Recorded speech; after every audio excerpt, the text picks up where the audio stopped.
मन का शांत होना आवश्यक होता है। आजकल लगभग हर कोई चिंता में रहता है और उसका प्रभाव उसके मन पर पड़ता है और ब्रेन हैमरेज की आशंकाएं बढ़ जाती हैं और इंसान पागल भी हो जाता है। जब तक आप अपने मन को नियंत्रित नहीं करेंगे तब तक आप कोई भी कार्य उचित प्रकार से नहीं कर सकते और आपको बहुत सी समस्याएं आएंगी और आपका कोई भी कार्य उचित प्रकार से नहीं होगा। सदा के लिए मन पर नियंत्रण कर पाना संभव नहीं हो सकता। आज की कहानी से हम मन पर नियंत्रण पाने के 9 विधियों के विषय में जानेंगे। बहुत पुराने समय एक गांव में एक ऐसा व्यक्ति रहता था जो अपने मन से बहुत परेशान था। वह अपने मन को नियंत्रित करना चाहता था। वह अपने मन को नियंत्रित नहीं कर पा रहा था, ना ही इसकी कोई विधि जानता था। वह इधर उधर घूमता फिरता, लोगों से पूछता, परंतु किसी की भी विधि काम नहीं आई। तब वह एक दिन निकल पड़ता है एक ऐसे व्यक्ति की खोज में जो उसे मन को नियंत्रित करने की सही विधि बता सके। चलते चलते वो अपने गांव के पास एक घने जंगल में पहुंच जाता है। ठंड का मौसम था और शरीर को कपकपा देने वाली ठंड में वह बेचारा चलता ही जा रहा था। उसे थकान महसूस होने लगी थी। वह एक पेड़ के नीचे कुछ देर आराम करने के लिए बैठ जाता है और ठंड से बचने के लिए वह उपाय सोचने लगता है। तभी अचानक ठंड से बचने के लिए उसके मस्तिष्क में एक उपाय आता है कि जब वो आ रहा था तब उसे कम ठंड लग रही थी, पर जब वो यहाँ पर विश्राम करने के लिए कुछ देर बैठता है तो उसे पहले से ज्यादा ठंड लगने लगी है। और ऐसा इसलिए हो रहा है क्योंकि जब वो आ रहा था तब उसका रक्तचाप थोड़ा बढ़ा हुआ था, जिससे उसके शरीर के अंदर थोड़ी गर्मी पैदा हो रही थी। परंतु अब वह आराम से बैठा है, इसलिए उसके शरीर में तब के मुकाबले थोड़ा कम गर्मी है और इसी कारण बस उसे तभी के मुकाबले थोड़ी ज्यादा ठंडी लग रही है। परंतु उसके मन में ये बात नहीं आई कि उसका मन अभी से पहले थोड़ा शांत और स्थिर है और एक विचार पर अपना कार्य कर रहा है। थोड़ी देर बैठने के बाद वह उठता है और फिर से आगे की ओर चलने लगता है। चलते चलते वह काफी दूर चला जाता है और जंगल से निकल भी जाता है। जैसे ही वह जंगल से निकलकर आगे की ओर देखता है उसे एक कुटिया दिखाई देती है। वह सोचता है चलो वहां चलकर देखता हूँ कि इस घने जंगल के सामने इस कुटिया में आखिर कौन रहता है। जब वह कुटिया के सामने पहुंचता है और भीतर देखता है तो उसे वहां कोई भी नहीं दिखाई देता। फिर वह बाहर इधर उधर देखने लगता है। सोचता है कि इस घने जंगल के सामने एक कुटिया बनी हुई है, परंतु यहाँ रहने वाला कोई क्यों नहीं दिखाई दे रहा। तभी वह देखता है कि जिस रास्ते से वो आया था उसके दाईं तरफ से एक वृद्ध ऋषि जंगल से भोजन के लिए कुछ फल आदि लेकर आ रहे हैं। जब वह ऋषि वहां पहुंचते हैं तो पूछते हैं, वत्स तुम इस घने जंगल और मेरी कुटिया के सामने क्या कर रहे हो? तब वह कहता है, हे ऋषिवर, मैं एक ऐसे व्यक्ति की खोज में निकला हूँ जो मेरे मन को नियंत्रित करने की विधि बता सके। तभी ऋषि कहते हैं, तुम तो उचित स्थान पर पहुंचे हो। मैं तुम्हारे मन को नियंत्रित करने की विधि बता सकता हूँ। आओ कुटिया के भीतर चलो। ऋषि तथा वह व्यक्ति कुटिया के भीतर जाते हैं। तब ऋषि कहता है, वत्स तुम कहाँ से आए हो? तब वह व्यक्ति उत्तर में कहता है कि मैं इस घने जंगल के उस पार के गांव से आया हूँ। ये सुनने के बाद ऋषि उस व्यक्ति को लाए हुए फल आदि में से कुछ खाने को देता है और वह व्यक्ति भोजन करने लगता है। भोजन करने के पश्चात ऋषि उस व्यक्ति को मन को नियंत्रित करने की विधि बताना आरंभ करते हैं।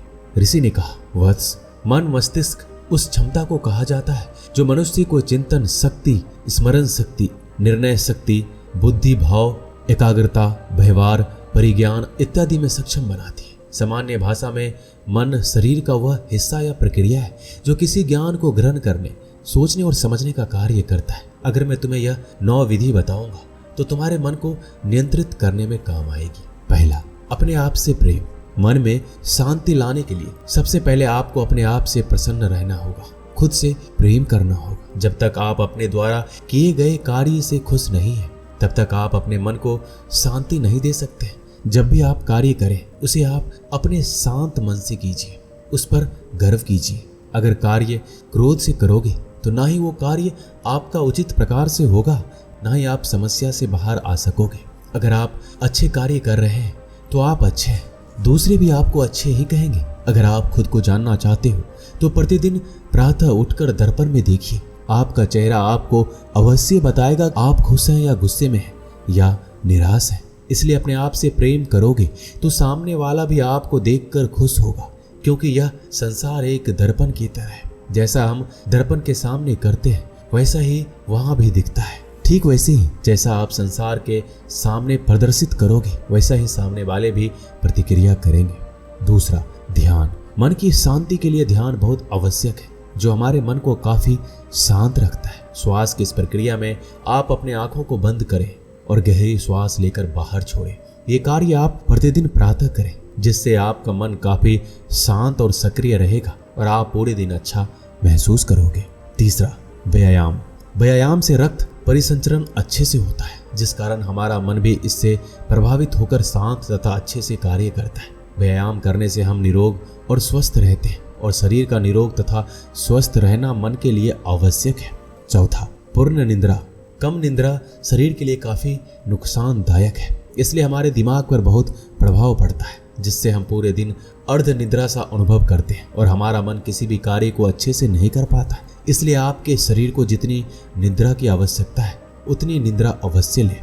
पांचवा, गंदी आदतों से दूर रहें। अगर आपको अपने मन को पवित्र रखना है तो आपको ये गंदी आदतें जैसे कि मदिरा, धूम्रपान तथा तंबाकू जैसी नशीली चीजों का सेवन नहीं करना है। कुछ लोग इनका सेवन चिंता को दूर करने के लिए करते हैं, परंतु नशा चिंता को दूर नहीं करता, बल्कि यह आपके दिमाग को प्रभावित कर अर्ध निद्रा जैसी स्थिति आपके शरीर को ही कर देता है, जिस कारण आपको कोई भी चिंता याद ही नहीं रहती है।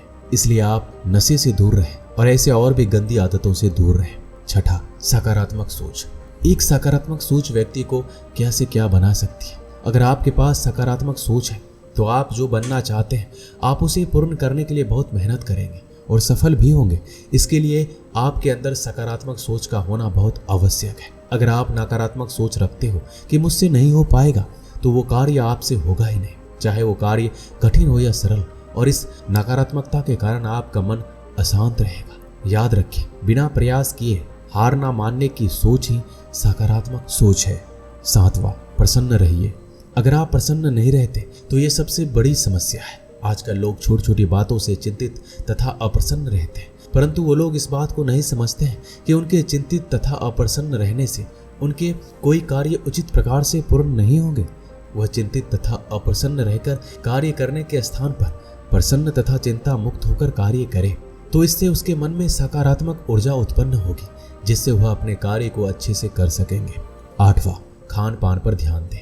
जैसा खावे अन्न वैसा होवे मन। ये कहावत आपने अपने जीवन में कभी न कभी जरूर सुना होगा। जैसी प्रकृति हमारे भोजन की होगी वैसे ही हमारे मन का स्वभाव होगा। अगर आप सात्विक और पौष्टिक भोजन करते हैं तो आपके मन की अस्थिरता और चंचलता भी कम होगी, परंतु अगर आप तामसिक और पोषण रहित अन्न खाते हैं तो आपका मन ज्यादा अधीर, चंचल और अनियंत्रित होता जाएगा। इसी कारण बस हम ऋषिजन सात्विक भोजन करते हैं। नौवां, व्यस्त रहने की कोशिश करें। खाली मन शैतान का घर होता है, यानी जब आपके पास व्यस्त रहने का कोई अन्य विकल्प नहीं होता है, उस समय आपका मन अनियंत्रित विचारों से घिर जाता है, जो अक्सर नकारात्मक ही होते हैं और ऐसे विचार आपके व्यक्तित्व को काफी हानि पहुंचाते हैं। इससे बचने के लिए आवश्यक है कि स्वयं को किसी निश्चित कार्य में व्यस्त रखा जाए, ताकि मन में आने वाले विचार भी उस कार्य के लक्ष्य को प्राप्त करने में ही व्यस्त बने रहे। इससे आपके कार्य भी पूर्ण होंगे और आपका मन भी व्यस्त रहेगा, तो आपके मन में नकारात्मक विचार उत्पन्न नहीं हो पाएंगे और आपका मन एक निश्चित कार्य में लगा रहेगा। वत्स, मन इस रथ रूपी शरीर का सारथी होता है, जो घोड़े रूपी इंद्रियों को नियंत्रित करता है। अगर तुम अपनी इंद्रियों को वश में रखो तो तुम्हारे लिए मन को नियंत्रित करना और भी सरल हो जाएगा। सारी विधियां बताकर ऋषि चुप हो जाते हैं। तभी वो व्यक्ति कहता है, ऋषिवर, आपने जो विधियां बताई है सभी उचित और कारगर भी है। मेरे अपने गांव से यहाँ तक की यात्रा में मेरे मन में ना के बराबर नकारात्मक विचार उत्पन्न हुए और अन्य विचार भी कम ही उत्पन्न हुए, क्योंकि मैं यात्रा में पूर्ण रूप से व्यस्त था। इसी कारण पहले के मुकाबले मुझे यात्रा में मेरा मन अधिक शांत प्रतीत हुआ और इसी शांति के कारण मैं ठंड में बचने की विधि भी सोच पा रहा था, क्योंकि मेरा मन शांत होने के कारण एकाग्र हो चुका था। हे ऋषिवर, मैं आपके द्वारा बताई गई सारी विधियों पर अमल अवश्य करूंगा। मेरी सहायता करने के लिए मैं आपका सदा आभारी बना रहूंगा। दोस्तों, इस वीडियो में बस इतना ही। मिलते हैं अगली वीडियो में। अपना ख्याल रखिएगा। धन्यवाद।